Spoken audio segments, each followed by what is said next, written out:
these boards are really supposed to be like 20 feet away from this spot, because you want to be able to bring the machine in and not run into your alignment boards. So basically that meant that I could drive I'd have to kind of go over this and kind of just hover over the trench and then rotate the top of the machine to dig that out. But I only have like 3 spots where I can do that on this short wall between the batter boards on both ends. So pretty much on every side there's something he's going to have to dig out by hand, unfortunately. But there exists, this is what it looks like. He's going to step it down right here. It's going to drop maybe was it a foot, Ty? 17-inch drop. I don't know why 17-inch drop, but that's fine with me. He had a reason.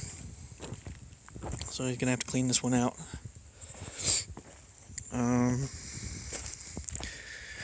And you going to hand dig a trench right here? Or do you want me to drive this around and... I mean, if you think you can without... I mean, I think we'll figure that out off video. But there is a rectangle of a house thing for it to be reined in. Amanda raked all the dirt away from the edges so that, you know, every time somebody came near the edge, they didn't dump all this dirt back in here. We are basically getting all this loose stuff out of the bottom back up into the middle. Carter just made the Temple of Doom connection. They have figured out a system that works, with one of them filling the bucket and setting it there and the other dumping it out. So that guy has some brakes, and they trade off.